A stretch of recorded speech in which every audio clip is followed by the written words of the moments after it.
This episode is brought to you by Anytime Fitness. We may talk a whole lot about sports, but when it comes to keeping fit ourselves, there's definitely room for improvement. I hit this point early July. I was just like, I am not in good enough shape. I started trying to walk at least 15,000 steps a day or hiking or just anything to keep my legs moving. Now it's the end of 2023. I feel great. I had a physical 3 weeks ago, and the guy was like, you're doing great. You're doing better than you were 3 years ago. I felt great. Whatever your goals are, progress is possible thanks to Anytime Fitness. Get a personalized plan and support from an expert coach anytime, anywhere. Visit anytimefitness.com to try Anytime Fitness for free. Start to train for your life. Terms, conditions, and restrictions apply. See website for details. This episode is brought to you by Read, Write, Own, Building the Next Era of the Internet, a new book from entrepreneur and startup investor Chris Dixon. If you're listening to this podcast, you know what it's like to be part of a community of fans. You value the people who play, perform, and create for everyone. Well, what if there are more ways to support them, more ways to be a fan? And what if you had even more ways to connect with the teams, artists, and other creators that you love? Even though creators make the internet valuable, how much value do they get for their work? Well, that's mostly up to a few big tech companies. Shouldn't creators get more from the platforms they make successful? More value, but also more say, more control, more ownership? Read, Write, Own explores an alternative future for the internet, one that reclaims control for creators, fans, listeners, and gamers, the people who not only use the internet, but make it useful.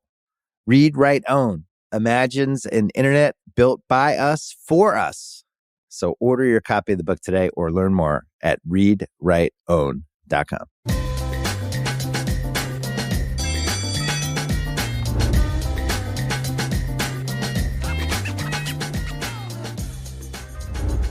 Welcome to Through the Ringer. I'm your host, Tate Frazier, and today we're talking NBA off the top with our guy, Kevin O'Connor. He's back. KOC, what's going on, man? I'm fired up to be here, baby. Let's go, Tate. Yeah, we get to talk about trades. It's the best time of the year in the NBA. Let's do it. In case you missed it, KOC, I'm talking a lot of football on the show, and to give you a little teaser, Nora will be on later talking about the power rankings of the NFL, talking about Taylor Swift, Travis Kelce. I'm sure you've heard about that. But first...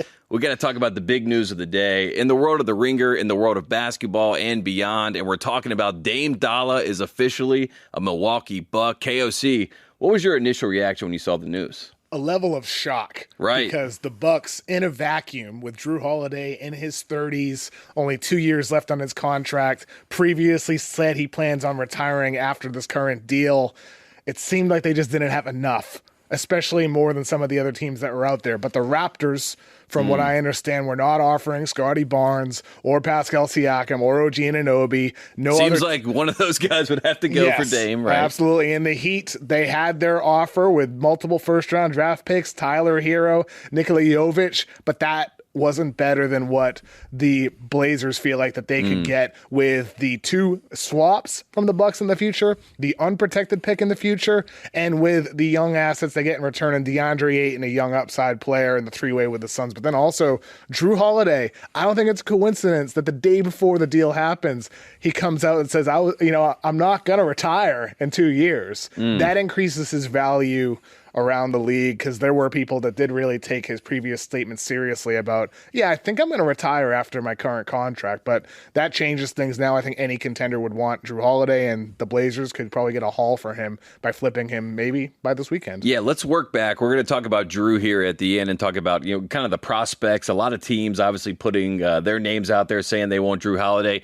The irony of all this is that a couple of days ago in the Milwaukee Sentinel, Jrue Holiday said to the world he wanted to retire as a Buck, and 2 days later insert this trade for Dame Lillard. And if you haven't been keeping up with the NBA offseason, the big story was Giannis Antetokounmpo goes in the New York Times.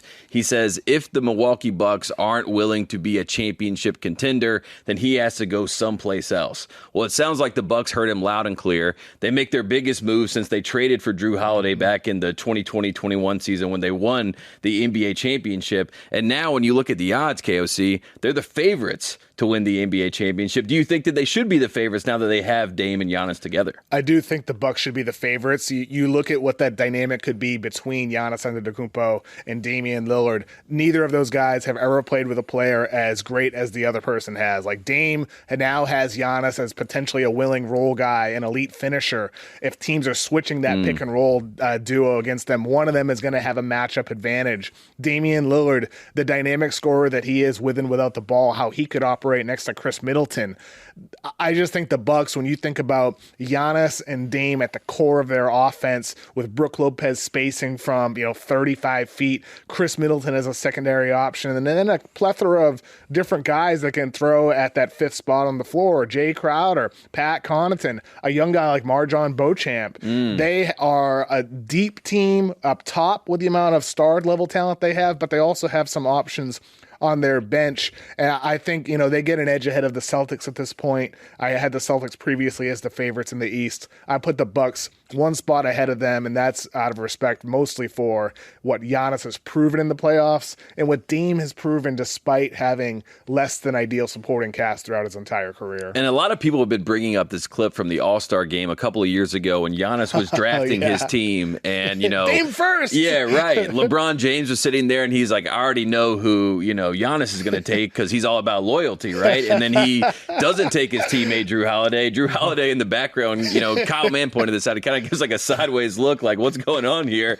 Dame and Giannis have kind of talked about their affinity for each other throughout the years. It seems like they have a respect for each other. And also Giannis, in case you missed it, he's a little bit of a different dude. He doesn't have many friends in the NBA. And Dame kind of in the same way kind of isolates himself. I'm sure he's friendly with lots of people, but he doesn't have a lot of friends. So these two guys who are isolated stars, loyal to their franchises, now they come together, and it's a kind of old-fashioned NBA way where there's a trade made and you send them to a contender. So what does that offense look like? I mean, when I think of Dame and Giannis and I think about what it looks like in my mind, I just think of space, right? All the space that Giannis has never had, he seemingly have it now, right? For sure. And I mean, as good as Jrue Holiday is, his benefit was on the defensive end of the floor. He's one of the best point of attack defenders in the entire league and a versatile wing defender. So you lose that by going to Dame, but what you gain on offense, I think, is such a significant upgrade that their offense has the potential to be absolutely unstoppable. Because with Damian Lillard compared to Jrue Holiday, listen, like Drew's a solid player. He's a solid player. He can handle the ball. He can do some things offensively, but he put up Eric Bledsoe level efficiency numbers in the postseason. He just wasn't a potent scorer. Damian Lillard is elite efficiency in isolations and pick and rolls against the toughest playoff defenders. And so now you pair him with Giannis Antetokounmpo, who, as you said, he creates space with his ability to attack the basket from the perimeter, his ability to hover near the rim in the dunker spot. These guys together, you think about how are teams going to defend them? They have like one of the toughest big guys to defend and then one of the toughest small guys to defend. The only fit that would have been better for Giannis is Stephen Curry. But Steph isn't available, so you get the next best thing in Damian Lillard. It's going to be like I think it's going to be beautiful basketball to watch as long as Adrian Griffin, a rookie head coach, properly installs the system and runs the team. That's really the lone question mark that I have about the Bucks, just like with Boston last year with Joe Mazzulla. But we'll see. He's got enough pieces that you should still be able to make it work at a high level. And sometimes it's as simple as you have, if not the best player, one of the best players in basketball in Giannis Antetokounmpo. And I've seen a lot of people talk about Dame's defense. I will say this, you don't have to switch on defense. It is a choice that you make. If you don't want to switch, you don't have to switch. And they drop a lot. Like with Brook Lopez and Giannis too. And talk about that rim protection. I mean, on the defensive end, you cannot find two better rim protectors that play off of each other when you talk about Brook Lopez and Giannis Antetokounmpo, because Brook can space on the offensive end. So when you have that on the backside, who cares if Dame gets beat off the dribble? You still got to deal with Giannis and Brook Lopez, right? I mean, for sure. As simple as that. I mean, and Giannis now suddenly is going to become a potential contender for Defensive Player of the Year as well. Because, even if Dame is getting burned at times because he's coasting during the regular season, saving it for the playoffs, playoffs, Giannis is going to get a lot of opportunities to clean up near the rim. And not to mention the lineup flexibility. You could go with Brook and Giannis, or you could just go with Giannis at the 5, or you could go jumbo and throw Bobby Portis out there 3, too. Right? So like they've done that at times. So I think with the slide Bucks, Middleton to the 2. Yes. I mean, you're talking about a big lineup. Absolutely. If Middleton's at the 2 and then Dame is the lone small at the 1, I just think this Bucks team has so many different ways to beat you. A lot of it's going to come down to those variables. How does Adrian Griffin produce as a head coach? Chris Middleton had some injuries last year. He was not himself. How does he bounce back? It seems like all indications are that he's healthy, but he needs to prove that on the floor. Other than that, this Bucks team, I mean, like they are absolutely filthy, and I'm excited to watch them. I really am. I really am, and I think it's good for the NBA in general, having a team like the Bucks in the East and a team like the Nuggets in the West, where you have these primo stars, you have teams constructed around them. They have supplemental stars. When you talk about a Jamal Murray, when you talk about an Aaron Gordon, when you talk about a Chris Middleton and a Dame Lillard, they're really well constructed teams. And as far as the super team era of it all, we have Phoenix, which we'll talk about them in a little bit, but Milwaukee is quote unquote done it the right way, which leads me to my next question. Did they give up too much? Because I've seen people say this, that, with the pick swaps, with losing Jrue Holiday, they lose Grayson Allen, pull one out for Grayson Allen. But that's an upgrade, losing Grayson Allen. I would say it's an upgrade, KOC. I always thought they couldn't win with him on the team. So maybe that's just my own bias there. But do you think that the Bucks, this is a fair deal from their side? Like they didn't give up too much to go get Dame? I think it's completely fair from the Milwaukee side. I mean, you got to give whatever it takes to get an upgrade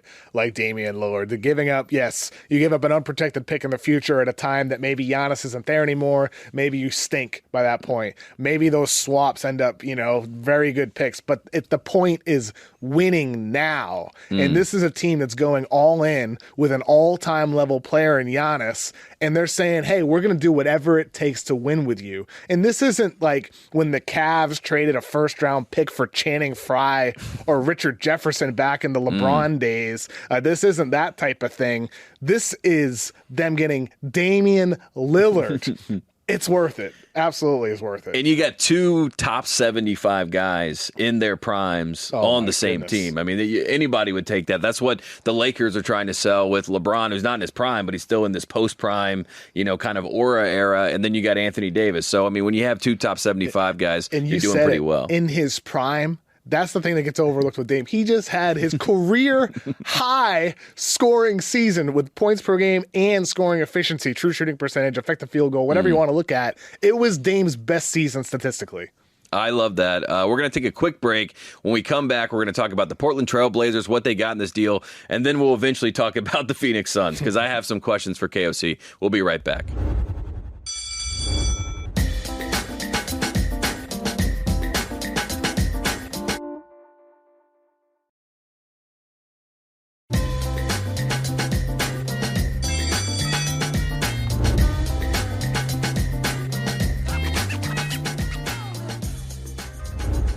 All right, welcome back to Through the Ringer. I'm still sitting here with Kevin O'Connor. We're trying to size up what happened here in the NBA. A seismic move. We saw Damian Lillard go to the Milwaukee Bucks, in case you missed it. But now we got to talk about a team who got a former number 1 pick in DeAndre Ayton, a disgruntled star, now going to Portland. Portland's getting some assets, obviously, with Jrue Holiday. How do we grade what Portland got in the end after this entire Dame Lillard saga throughout the summer? It's an incomplete right now until we find out what they're actually getting back for Jrue Holiday. But on the surface, considering the fact that Jrue Holiday has come out and said he's not retiring in a year and a half, and the fact that they should be able to get a haul from him from any number of interested contenders, it looks pretty good right now, because with DeAndre Ayton, as you said, with Phoenix, it just wasn't working there. Devin Booker and Kevin Durant did not have a level of trust in him to be the guy. The Suns saw it. Like, they make a run to the finals, but after that, ever since he gets his big contract, he failed, to rebound a ball against Jokic. He had lazy moments. He had the poor relationship with Monty Williams. I think they were in a place that they felt like they had to move on. But for Portland, it's okay, because you're getting a young guy who has shown potential, and that's the upside that you should be invested in here. So I think for the Blazers, getting Ayton makes a heck of a lot of sense. Getting those Bucks picks in the future is a better bet than getting the future Heat picks that were being offered, because the Bucks, I mean, look, like Giannis, at least for the next 2, 3, 4 years, will be invested with Damian Lillard. But after that, by the time that 2029 pick comes up, maybe by that point he's gone or he's declined, and those Bucks picks could be top 10. So I think for the Blazers, they came out with a good haul for now, but we'll see what they end up getting for Jrue Holiday. And when you look at that Blazers roster now, it kind of the timelines make more sense, right? You got Sharp, you got Simons, and obviously you got Scoot Henderson. So now when you have Scoot and you got Ayton, maybe Ayton buys into, his future in Portland more than he did in Phoenix. Up-and-coming team. And he's signed, right? I mean, he's already locked in. He's already got his second contract. We know he tweeted that years ago. It's all about the second contract. Dude, that quote is burned in my brain. my definition of NBA success is getting a second contract, and he got it. And he's not been the same guy ever since he got it. Well, hey, it happens, but he did get paid, and congratulations to DA. Let's talk about Miami, because Miami Heat fans have been putting out the propaganda for quite some time. They said, this is the best we can do. It was a very Pawn Stars approach in the way that they, decided how to do this deal, right? They looked and they said, okay, best I can do is Tyler Hero, a few first-round picks. You can't get Jaime Jaquez. You can't get Nikola Jovic, right? There's can't get Caleb Martin, right? There was just people that weren't on the table for Miami, but they said that's the best we can do. And now this happens. Your rival team that you just beat in the playoffs, you have a history with Giannis, right? There was even implications they wanted to recruit Giannis to Miami. And now the two guys that they wanted to recruit are on the same team, and they're going against them next year. And Jimmy Butler makes a video, and he says they're tampering. So, the Miami side of this all is a circus, KOC. How do we sift through that whole issue? It's brutal. It's brutal, right? It's brutal. Even Pat Riley's getting fingers pointed at him. The guy who is the godfather that we all know, watch out for Pat Riley. Now people are trying to make puns and jokes on his name. That's how deep we are in this. It's like they even canceled Winning Time, KOC. I know. This is not good for Pat Riley.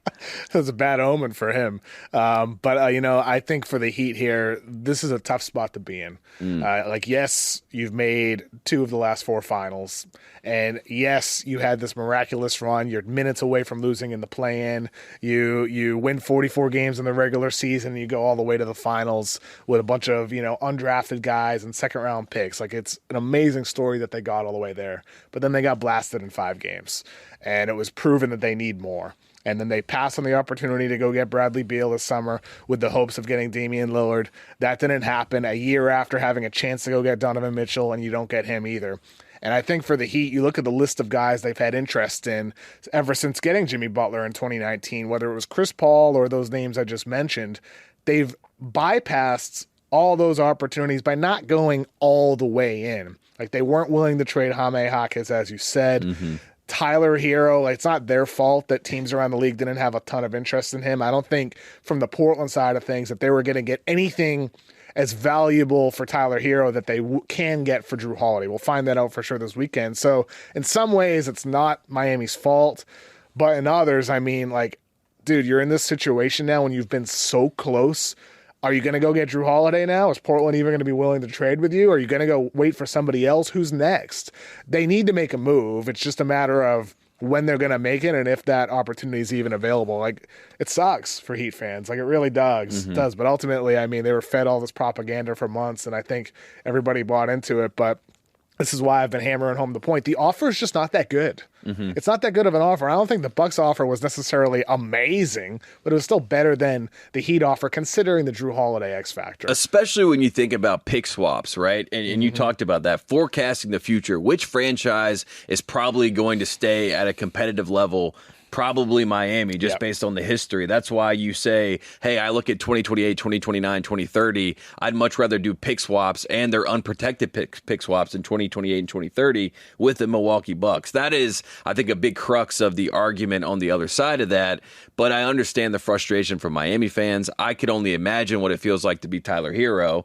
And he even, was joking on Twitter. He was like, until next summer, when all of the, his name is back in all these talks. So it can't be good for team chemistry also if you're the Miami Heat and you have that Miami Heat culture. I know they signed RJ Hampton. I'm sure there's some other moves on the table. So let's talk about that next domino, which is Jrue Holiday. And one team that has been floated out is the team that drafted drafted him, obviously. The Philadelphia 76ers, James Harden, he's not going to go to media days. Maybe they could do something where, Harden goes to the Clippers, picks go to Portland, Holiday, goes to the Sixers, right? We figured this whole triangle out. But where do you see Jrue Holiday going, and where does it make the most sense? And maybe it is Miami. I think it's one of those contending teams. I mean, if I'm the Heat, I'm offering effectively the same package for Jrue Holiday that I did for Damian Lillard. Right. I just think Jrue would be an absolutely perfect fit for the Heat's needs, providing secondary playmaking next to Jimmy Butler and Bam Adebayo, and also just his absolutely amazing defense. Pairing him with Butler and Adebayo protecting the rim with all their versatility, it could be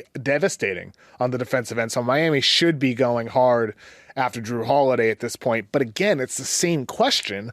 Would they actually have the best offer? Mm-hmm. Because whether it's a team like Philadelphia, maybe you want to bet against them and their future picks, whether it's the Clippers going directly for Jrue Holiday with Kawhi and Paul George as old as they are, maybe you want their distant future picks instead, or some younger, surprise team like the Magic, or whether it's a team like the Knicks, they have a bunch of picks that they could offer.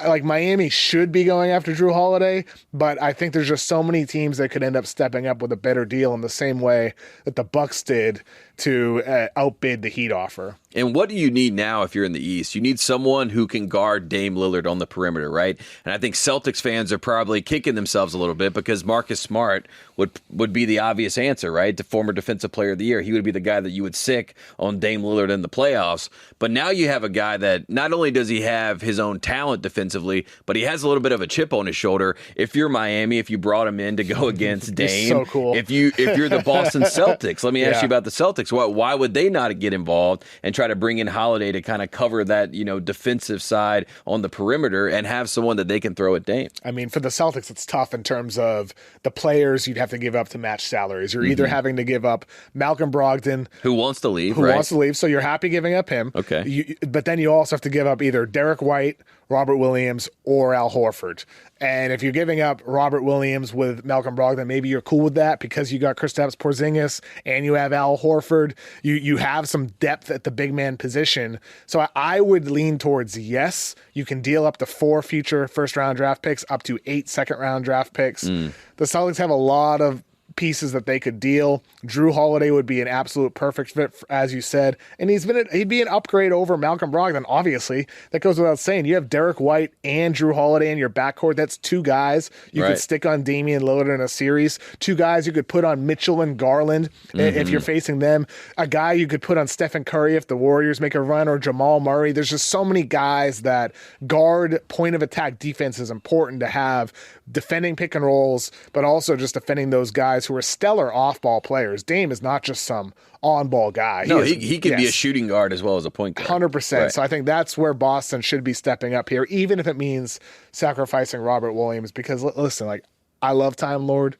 Great player. But you need consistency. You need to know he's going to play. 100%. He has minutes limited. He misses games. You already have some risks in the front court, with Kristaps Porzingis and Al Horford. If I'm Boston, I'm going after Jrue and having more certainty in my backcourt. I like that. Another team I want to throw out there, and this is the other team that they played in the 2022 finals, the Golden State Warriors. There seems to be interest from their side. Jrue Holiday would be a perfect fit to throw into that system. They have the contract, like you said, with Chris Paul, even though Chris Paul, by all accounts, is bought in. He's excited to be the 6th starter. I've never heard this sort of language before. Maybe back when Carmelo was saying he would not come off the bench. But in general, do you think Golden State makes a move? And does it make sense for them to make a move for Jrue Holiday? Yeah, it does. To me, Jrue Holiday is just Mike Dunleavy. This could be the moment. Would be wild if they traded Chris Paul after months of these quotes coming out saying how happy he is and being the 6th starter and all that. How the guys are trying to work him in. Jrue Holiday is just a better fit with his versatility as a wing defender, as a guard defender. You'd be getting the player who's the best in the league at defending your best player in Stephen Curry, and pairing those 2 guys together. I think the Warriors should go for it. It's just a matter of if they want to actually give Chris Paul a chance first and see how that goes. Yeah, you also have the Lakers, who have D'Angelo Russell, a contract that they could use to go get Jrue Holiday. So it's another team that can throw their hat in the ring. So Jrue Holiday, the sweepstakes is officially on. We're excited to see what happens there. I think, like you said, once he said he's not going to retire after this contract, that was big. Yeah, the floodgates kind of opened up, and a lot of teams said, hey, We could use Jrue Holiday for 3-4 years, and he could help us contend for a championship. We've seen him do it before. Last thing, KOC, before I let you get out of here, I got the NBA championship odds in front of me thanks to FanDuel. Bucks are the favorite at plus 360, Boston Celtics plus 490, Denver Nuggets, the defending champs, at plus 500, Suns plus 600. Then we get into Lakers plus 1400, Warriors plus 1600. Who right now, KOC, gut check, would you say is probably, just based on the odds, the best bet if you had to bet on the NBA championship this year? I think the funnest odds are the Warriors. Chip on their shoulder. I can't believe those odds for the Warriors. Yeah. I'm licking my chops at those odds. I saw Stephen Curry running in the sand in Dubai, and I said, I think he's trying to win 5. For sure. And he feels like a Tim Duncan candidate where he wins 5 at the end of his career. Then you go back to 2016 and say, man, he could have won that one. Just like Tim Duncan in 2013, 100%. You know what I mean? And you start talking yourself into, damn, Steph could have won 7 titles. 100% true. And I just think the Warriors, because like of all those teams, not many of them have flexibility for a big move. The Warriors have the Chris Paul contract. Right. They have young players like Jonathan Kuminga and Moses Moody. They have future draft picks that they could deal as well. They have options to make a big move this season, or multiple, medium-sized moves that help bolster their chances. So I think the Warriors are the best bet, the funnest bet, but ultimately I'd still pick Denver to represent the West in the NBA Finals. Yeah, I think that's a fair pick. Don't ever bet against Nikola Jokic. He's Kevin O'Connor. Appreciate you coming on the show, talking about Dame Lillard. Coming up, we have Nora joining us, and she is going to talk about Travis Kelce, Taylor Swift, and a whole lot more. KOC, any thoughts on Taylor Swift and Travis Kelce? I hope this one works out. I like it. Look at that. KOC just wants love. If not, we get another great breakup album. It's going to be great. Either way, we win.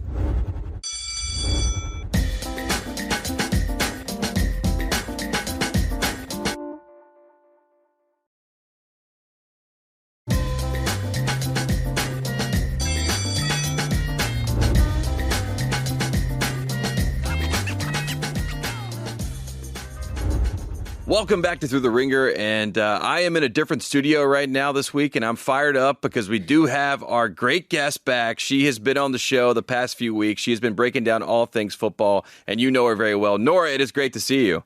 Oh, Tate, it is great to see you on this very normal week. It's very normal. There's a lot happening in your world, and we will talk about the Taylor Swift side of things coming up. Let's start with the football side of things, because you know I love to do this. I love to look at the power rankings that the Ringer puts out, and I love to ask you questions about it. I'm going to run through the power rankings right now. First, we got the 49ers, 3-0. They're number 1. Brock Purdy still good enough to be number 1 in the power rankings, so we love to see that. We got the Chiefs, number 2. They're 2-1, of course. Dolphins, number 3, 3-0. Bills, 2-1, and they're number 4. We got the Cowboys number 5, and they're also at 2-1. So my first question, Nora, is what are your thoughts on this top 5? How do you feel about this top 5? Last week we said the Dolphins probably should be number 1. Are you upset that they're not number 1? Yeah, I'm not upset. I think this makes sense. I think the power rankings are good. That's probably my top 5, give or take. You could make an argument about the Cowboys after that performance against the Cardinals. But I think that's the right group. I would put the Dolphins ahead of Kansas City. I'm just a little bit more impressed by a 70 burger against the Broncos than putting up 40 against the Bears. But for the most part, I think it's right there. Are we giving Taylor Swift credit for this bump? I think that just because of, the coverage this weekend, we all watched them blow out the Bears, and maybe there's a little bit subconsciously in our mind to bump them above the Dolphins. Should we say that, or is that too far? I think it's a little bit more of like a lifetime achievement thing for Patrick Mahomes, but I like where your head is going. I do worry. I mean, they're playing the Jets on Sunday Night Football, so they'll be fine. But if the Chiefs stumble in the near future, I am a little bit worried that we're going to get that, the 4-letter word of distraction being thrown around. And I don't want that for my dear Taylor. We do not want to get into Jessica Simpson territory at all. We can talk about that at some point. But I also want to ask you, we have our top 5. What about the Eagles? I've seen Eagles fans. They're very upset. They are undefeated. It hasn't been the prettiest, but it has been efficient. They have won the football games, and they are undefeated. Should they be a team? Would that be the biggest omission, I guess I should say, of the top 5 this week? Yeah. Now, they are 6th I believe, in the power rankings. Okay. Tate. So it's, Right. it's not So, like we're saying honorable mention. Definitely an honorable mention for the Eagles. The other one that I would throw out there that might be a little bit more surprising even is the Ravens. It hasn't all totally clicked yet, I feel like, in Baltimore. They lost that really wonky, disappointing game to the Colts. They've only looked like genuinely impressive, I've felt, in the Bengals game. But I think that offense, Stephen Rees and I were breaking it down on the NFL pod earlier today, and it just seems like it's really coming together there. And some of their linemen, Ronnie Stanley, Tyler Linderbaum, I believe were back at practice today. If they get those guys healthy, I do wonder if we're going to see Baltimore really coalesce and suddenly feel like a top 5 Super Bowl contender. I'm picking a horrible week to talk to you about this because they're about to play a Browns defense that's really, really good. But the one thing that's giving them trouble right now is that they're not a great unit under pressure. And I think that's going to go away when some of the linemen get healthy. And other than that, the early returns on the Todd Monken offense have been sneaky good because they're running the football out of 11 really well. Lamar's been a really accurate passer at all levels of the field, at least when he's kept clean. So at some point during this season, I'm calling it now, you and I are going to be breaking all of this down. And either it's going to be about the Ravens being in that top 5, or it's going to be me going, this is ridiculous. The omission is Baltimore, because I feel them coming on. I love that. And I think Lamar is suited to have a big year. I think he got the contract he wanted, and now he's playing. Like, he's excited to be playing football in Baltimore. Like you said, he got a good test this weekend to see if Monken's offense is really working against that Browns defense. Do you want to hear an absolutely stupid statistic? Yeah, please. I'm always down. So when he scrambles out of 11 personnel, so when they spread it out, get that extra space in there, but then Lamar keeps the football, scrambles, they're averaging over 1 EPA per play. They've only done it 9 times, but Lamar scrambling with the football right now is equating to just the Ravens get a point. So if he does that, they just, tally 1 in the points column. That's exactly what the thesis of this offensive coordinator change was we have an elite running quarterback. We've invested in the run game. We thought the way to support that was with a run-first offensive coordinator, Greg Roman. Didn't work so well. Flip that on its head. Spread it all out. The run game's still going to be there. Lamar's still going to be Lamar, and then you're getting the best of both worlds. I think because of the injuries, it's been a little bit quiet. We haven't totally noticed, but that is happening. That is working. They have proof of concept for this. And when we get to the playoffs, that's going to be fascinating to watch, to see how much they employ that when they know that it is working and they have it in their back pocket. And if they're in a tough spot and they need some offense, just roll Lamar out. And the dual threat of Lamar with his legs or with his arm, you mentioned his accuracy this year, it's hard to top that in the NFL. So I love that pick. I cannot wait to see what that Ravens offense looks like against that Browns defense. I mean, that Browns defense is like an offense in and of itself. When they get on the field, they make things happen. All right, we're going to take a quick break, and when we come back, we're going to talk about a struggling relationship between Sean Payton and Russell Wilson, and even some Travis Kelce, Taylor Swift. Who would have thought?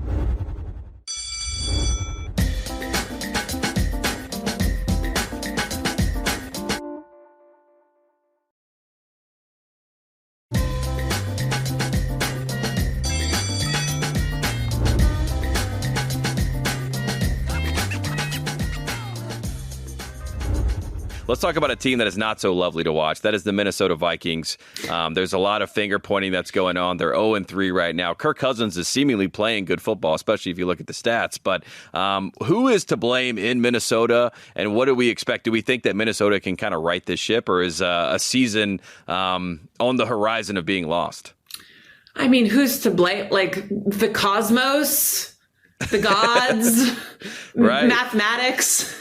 Right. They've just been as unlucky as you can be for the amount of luck that went the Vikings' way last season. We talked about all those one-score games that they won, all of the fumble luck, the interceptions or would-be interceptions that got bobbled, all of those high variance things that worked in their favor last year. It's not just that it's come crashing back down to earth.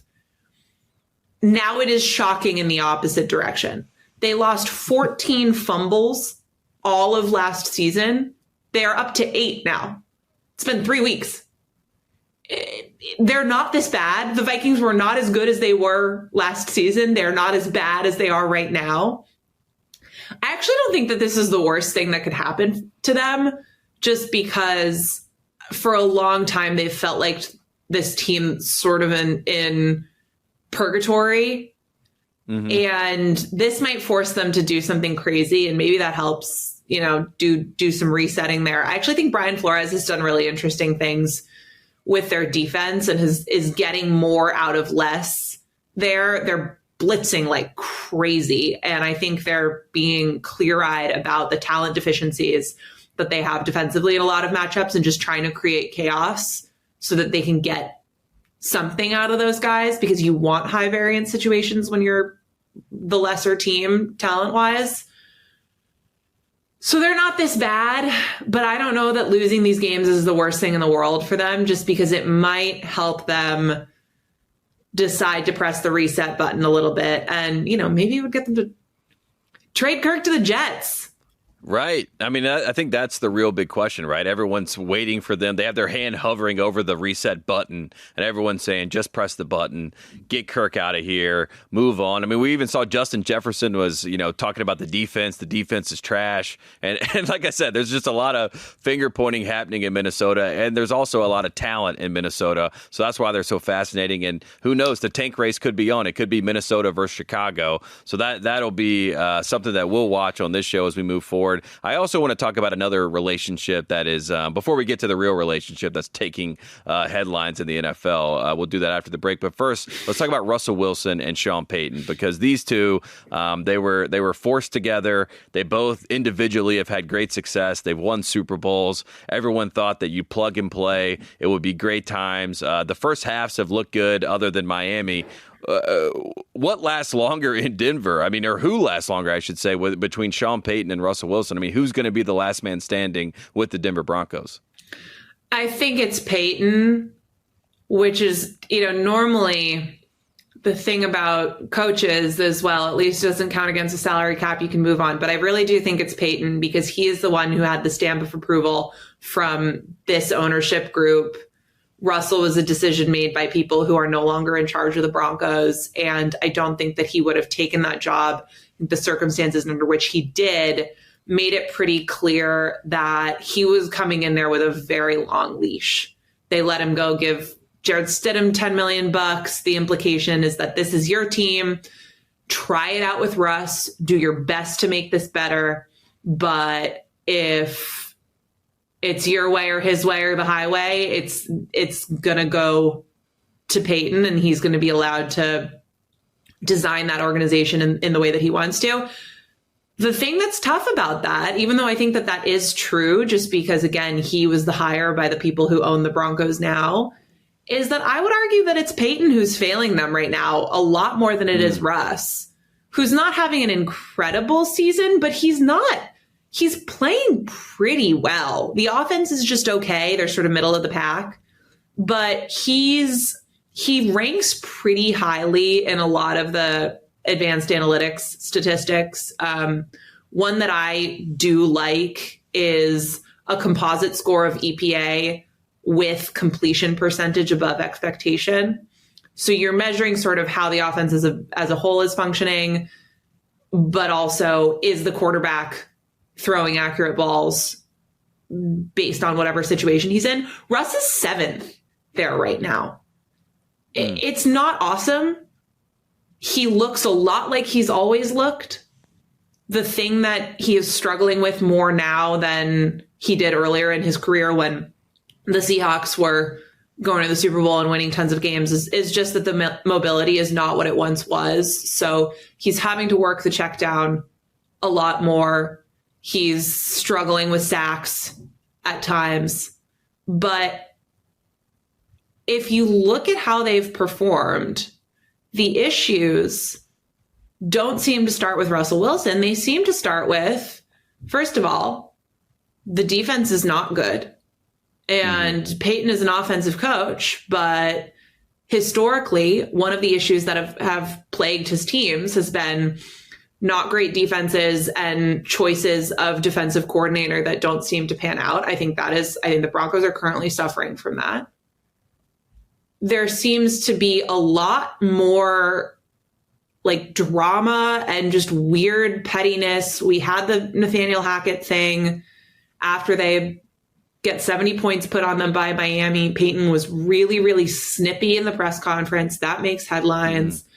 There's been a whole back and forth with Russ where it's, well, Peyton's going to make him wear an armband and because he's not getting the plays off in time. And it just all feels to me like Russ shouldn't be the scapegoat here. I mean, it's not going well. Nobody's having a career year in Denver after the Dolphins score as many points on them as any team has scored since the 60s. But to answer your question, I do think that it's going to be Russ who goes first, but I'm not sure how far that's going to get them, because when I look at the Broncos right now, coaching is failing them. It's not quarterback play. Yeah, it does feel like Russ is going to be the scapegoat. He's going to be the fall guy, whatever you want to call it. And I know I almost feel bad for him a little bit because, like you said, it's not really all on his shoulders. And if you watch the tape from that Miami game, that defense was abysmal. I mean, it was terrible. A joke at times. I mean, what Miami was able to do to them. And lucky for them, the coach of the Dolphins was a former ball boy, so he didn't want to make history against them, right? I mean, they're lucky they're not going to be etched in NFL history forever because of Mike McDaniel's kindness and the fact that the captains of the Dolphins said they didn't want to kick a field goal. So, I mean, that is the other side of it. I mean, it is insane. But there's a third side of it where Sean Payton, I mean, the Dolphins went far out of their way to try to hire Sean Payton to coach the Dolphins, so much so that they were punished by the NFL for tampering in order to make it happen. This was supposed to be the Tom Brady and Sean Payton team in Miami. And Mike McDaniel, who I think probably takes a little bit of that, and not to say personally, because the Dolphins certainly took a chance in hiring him at his level of experience. And so I think he knows that there's a commitment to him there, but I don't know how much love loss there is there. Peyton manages to rub a lot of people the wrong way. And you're getting 70 points hung on you by the guy who is supposed to be the second choice behind you in Miami. So it's got to be a little embarrassing, even if they didn't go for the record and try to step on their throats at the end of the game. Yeah, it's definitely a little embarrassing. We're going to take a quick break, and when we come back, we're going to talk about a relationship that is out in the public that everyone's talking about. Of course, I'm talking about Travis Kelce and Taylor Swift. We'll be right back.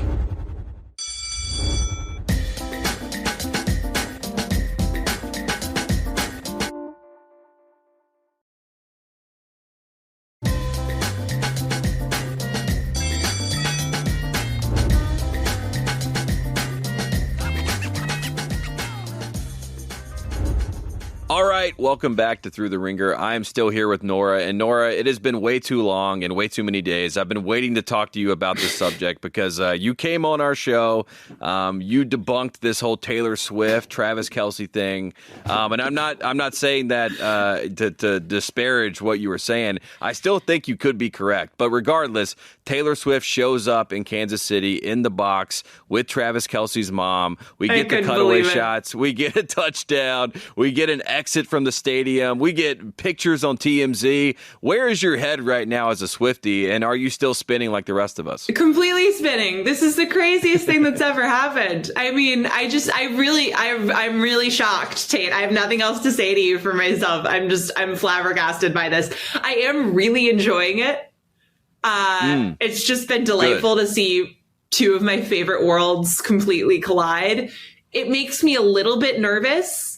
Like, I just hope that everyone's nice to each other, but it seems like they're having a good time. You know, I maintain a little bit of the skepticism that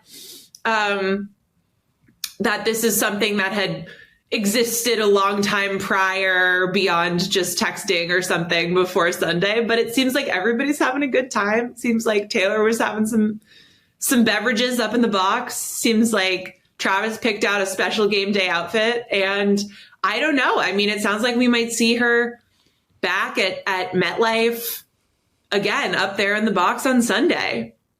Yeah, there's an alternate universe, I feel like, where the Empire State Building is green and white, and Aaron Rodgers is 3-0 right now, and the Chiefs the Super Bowl champs are coming into New York for Sunday Night Football, and Taylor Swift is up in the box because she's, going around the city on dates with Aaron Rodgers, right? There's this alternate reality. Oh my but goodness. Instead, yeah, that would be a tough one, but it could be reality. But on the flip side, we have the Empire State Building is white and red because Taylor Swift ate a chicken tender with ranch and ketchup, and she was at the Chiefs game. Ranch. Seemingly ranch. Some people are arguing what it could be. And now she's going to be in the arena Sunday night to watch Travis Kelce play against the New York Jets.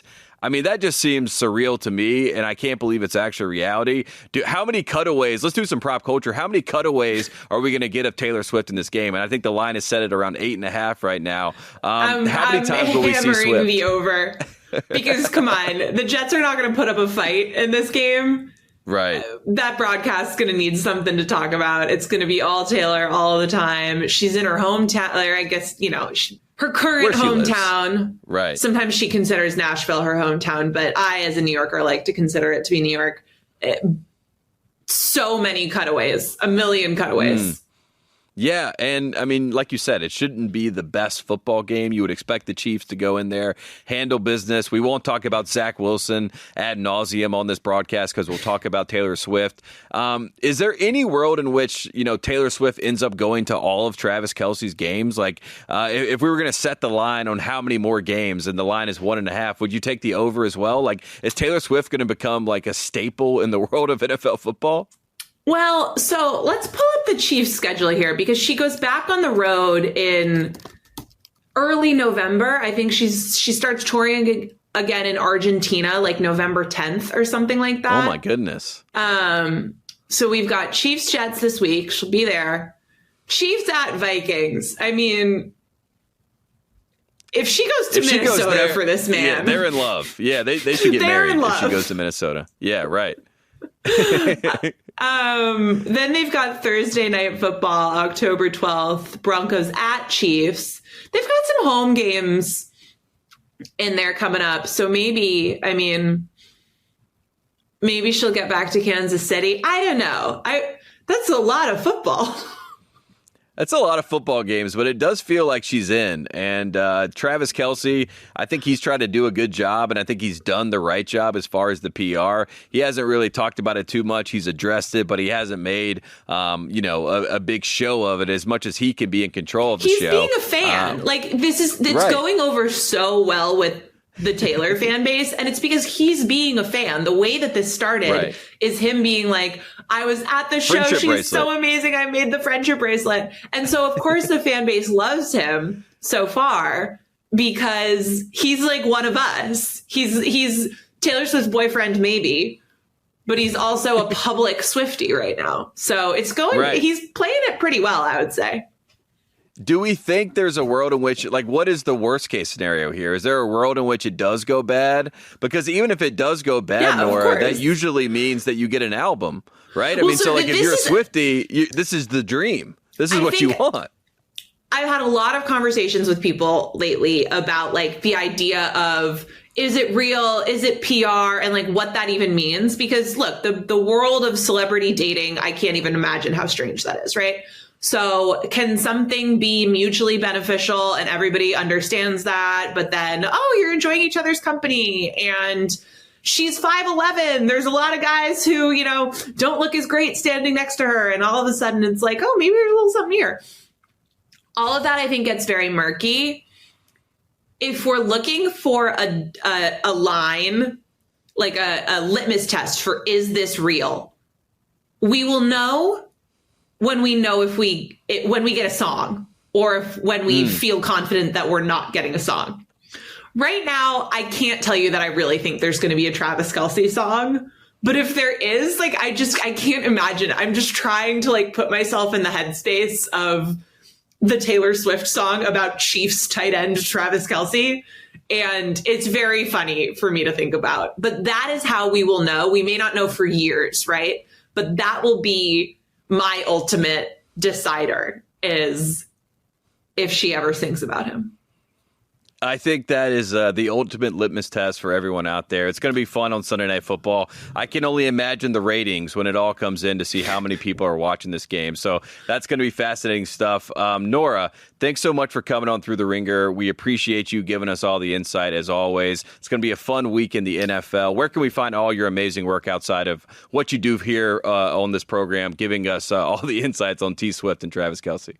TheRinger.com. I wrote a glossary if anyone is confused by some of the lingo coming out of the Taylor Swift world, or on the other hand, if any of the Swifties want some guidance on the football side, that's up there. Happy to help if anybody needs it. Ringer NFL show feed, every single album feed, and here with you, Tate. I love it. Thanks so much, Nora. And thanks to everybody out there for watching Through the Ringer. We will see you on Tuesday with Cousin Sal.